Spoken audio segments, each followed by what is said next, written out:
ఇవన్నీ కలిపితే మీరు చూస్తే tariff increase 16,699, true up or fuel surcharge. నాకు ఇవన్నీ కొత్త పదాలు, అప్పట్లో లేవు. నేను ఉన్నప్పుడు నేను కరెంట్ ఛార్జ్ ఒకటే వేసేవాళ్ళం.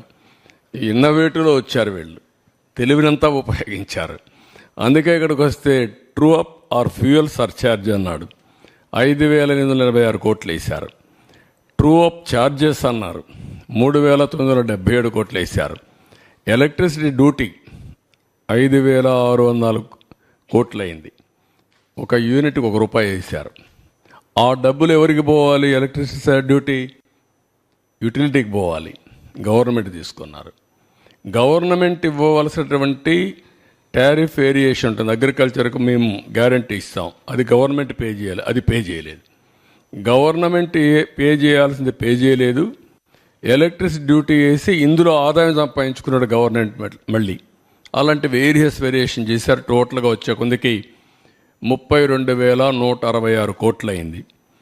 ఇందులో మీరు చూస్తే 8,180 కోట్లు ఒక్క డొమెస్టిక్ కన్జ్యూమర్స్ పైన పడింది.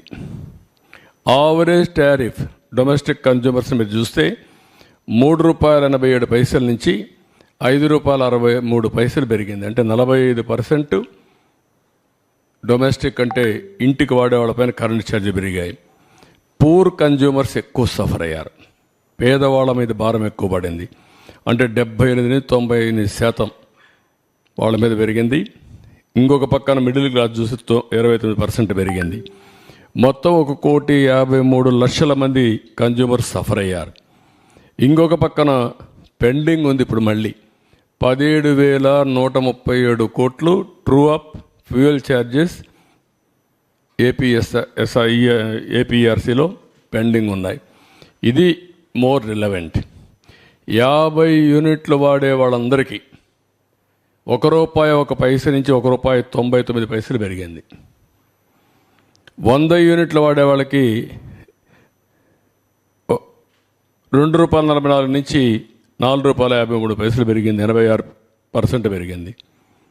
200 యూనిట్లు వాడేవాడికి ₹6.32 నుంచి ₹1,123 పెరిగింది, 78% పెరిగింది. 300 యూనిట్లు వాడేవాడికి 1,573 నుంచి 2,034 అంటే 29%. ఎప్పుడూ మాట్లాడుతూ ఉంటాడు పెత్తందారులని. ఈ పెత్తందారు చేసిన పనికి పేదవాడు చితికిపోయే పరిస్థితి వచ్చింది. పేదవాడి మీద భారం పడింది. పేదవాళ్ళు నడ్డి విరిచే పరిస్థితికి వచ్చాడు. అన్నింటికంటే ముఖ్యంగా 50 యూనిట్లు వాడిన వ్యక్తులపైన 98% పెంచారు. 100% భారం మోపారు.